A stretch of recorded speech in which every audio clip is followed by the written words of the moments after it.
Yo, what's up guys, Shujinkydink here with another video to entertain or assist you in becoming the better Injustice 2 player. And this video is all about who you should main. I'm on Xbox, so I have a different button for resetting back to center. Anyways, I recently got a message on Twitter just asking my opinion, so I just wanted to shout this person out because I thought it was a great question. What's up, Dink? I'm a huge fan of yours and love the content on your channel. I had a question and doubt you'll reply. That's a Dr. Phil look right there. But here it goes. I want to become a competitive player and I'm having an inner conflict. I typically main mid to low tier characters. Should I stop kidding myself and pick up a top tier if I want to go anywhere, or should I just stick to who I like to main? Excellent question, especially in the aspect of Injustice 2 where all the characters are fairly close together as far as competitive wise goes with their each individual matchup. Here's the issue with NRS games, is they're very counter pick heavy. So, you know, even if you pick a top tier, you know, it's how much work you want to put into them. Like, if you really are wanting to go competitive, you can do it with a mid tier, but you do need to kind of understand the good and bad matchups that this character has, how to counter pick it, and then the counter picking game is really weird because it's like counter pick to counter pick to counter pick to counter pick. You know, especially in a competitive setting. So you have to be aware for your counterpick to be counterpicked. So you'll see a CEO this weekend, we saw a lot of Starfire's because Starfire is not a super easy character to counterpick. She does have a couple bad matchups here and there, but hey guys, shout out to whoever gets shout out by this guy.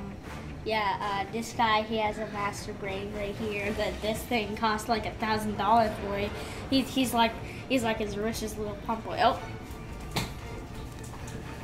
richest little pump, you heard it here first.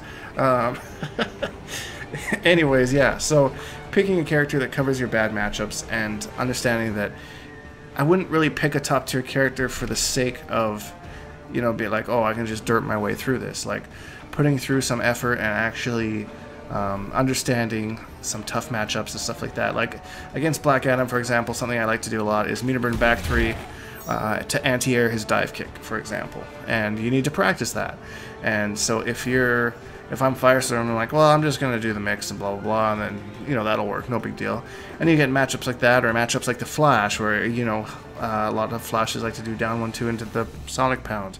You know, anti-air that with back 1, which isn't an incredibly fast normal, but this hitbox and the way that it works really well, and can also just reverse pressure if he doesn't end up committing to it. So just little things like that you really need to think about how much time and effort you want to put into this character. You know, because if you're playing a top tier character, anyone who's playing the mid tier or upper mid tier, they're going to be ready for that character. So, you know, if they know you're going to pick it, you might get a counter pick right off the bat.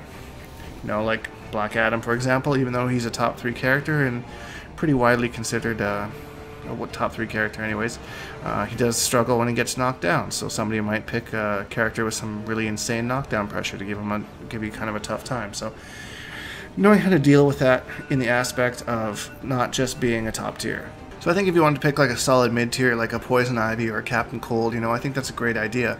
But just understanding where their bad matchups are and maybe having a 2-character arsenal instead of maining one person, I think that would probably be the best way to go competitive-wise, you know.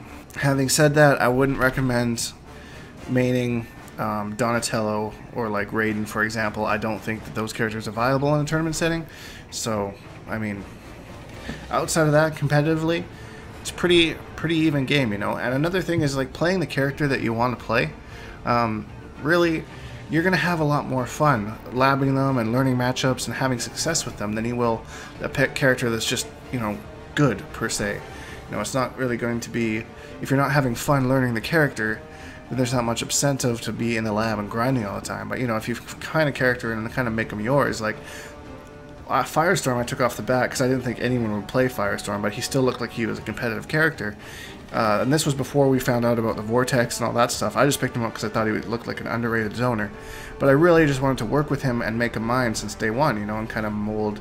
And that really just feels like my character, you know, in that aspect. Like, I play Starfire on the side, but it doesn't really feel like my type of character. I don't think it's something I would use competitively unless I was 100% sure that I'd win. I'd rather rely on my matchup knowledge with Firestorm and the specific situations that I've practiced over the last year. So, you know, it's more fun for me to lab Firestorm than, for example, to just lab Black Owls, plus frames, and win buttons. So, yeah, that's really it. I just wanted to make a little bit talking heads video for you guys today. I don't really know why I had the game on. I didn't really need to do anything on that to show you. But, yeah, that's it. If you want to, you know, commend this guy on a good question, you know, you can find him on Twitter. I believe it's at @dat_ankle. I'll put it on the screen here somewhere. But, yeah, if you enjoyed this video, please leave a like, because it really helps me out. And subscribe, because we make new videos every single day. #Bonehawks, all that stuff, and we'll see all you guys in the next video.